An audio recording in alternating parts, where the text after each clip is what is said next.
Bonjour chers auditeurs de l'ODJ Média, notre chroniqueur invité partage son avis et sa réflexion dans un article qu'il a intitulé « Alain Delon est mort, une lecture psychanalytique de l'idole », qu'on écoutera ensemble dans ce podcast. Notre docteur introduit la conversation en ces mots. La figure de l'idole de cinéma, comme celle d'Alain Delon, occupe une place complexe et souvent profonde dans la psyché humaine. À l'écran, Delon n'était pas simplement un acteur. Il incarnait des idéaux, des fantasmes et des archétypes universels. Lorsqu'il tenait Romy Schneider entre ses bras, il ne s'agissait pas seulement d'une scène d'amour, mais d'une projection des désirs et des aspirations inconscientes de millions de spectateurs. Dans ces moments, il devenait l'homme idéal, celui que chaque homme rêvait d'être et que chaque femme rêvait d'avoir. Psychanalytiquement, une idole de cinéma peut être vue comme une figure de l'idéal du moi, une image que l'individu cherche inconsciemment à intégrer dans son propre psychisme. Cet idéal peut représenter la beauté, la puissance, la séduction, ou encore la réussite sociale.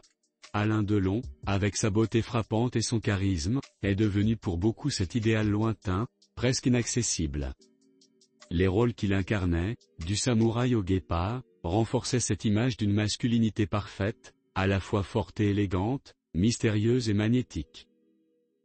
Notre chroniqueur met l'accent sur l'importance de ce point en disant « Pour les hommes, Delon pouvait représenter une figure d'identification, un modèle à atteindre. Il pouvait projeter sur lui leur désir de puissance, de séduction, ou de maîtrise de soi. Voir Delon à l'écran, c'était se confronter à l'image d'un surhomme, celui qui semble capable de tout accomplir, de tout conquérir.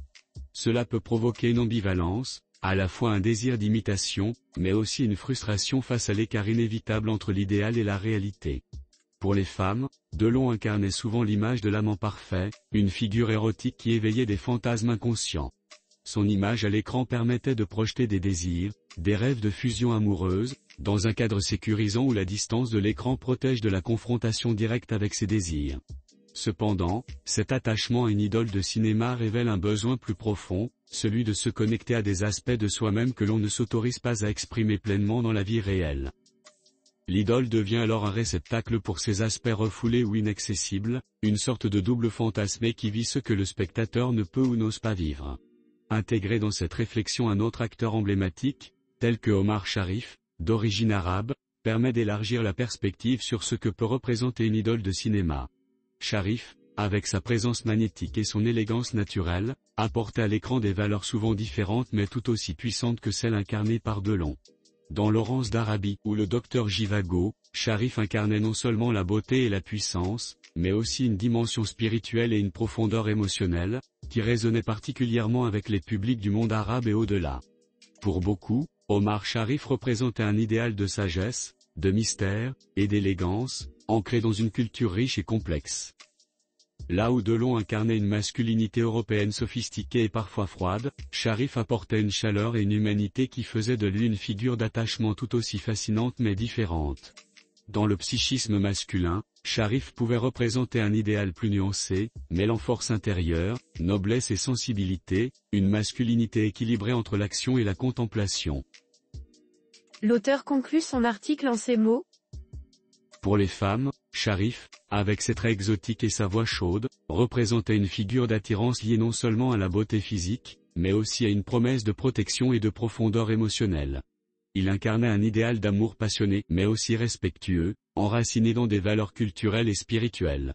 Ainsi, l'idole de cinéma, qu'elle prenne les traits d'Alain Delon ou d'Omar Sharif, devient un miroir des aspirations profondes et des désirs refoulés.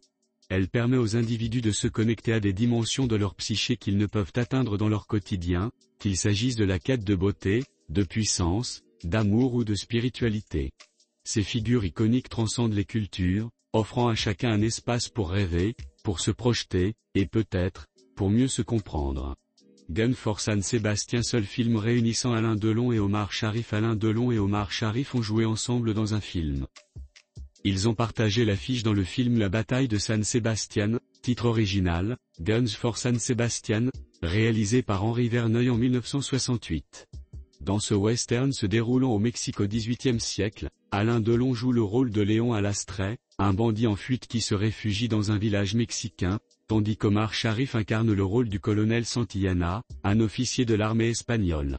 Le film est une aventure épique où les deux acteurs livrent des performances marquantes, ajoutant à la richesse du cinéma de cette époque.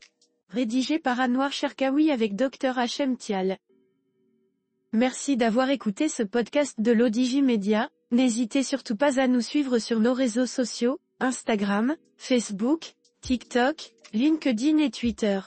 Alors, on se dit au prochain podcast de nos chroniqueurs invités, et à très bientôt.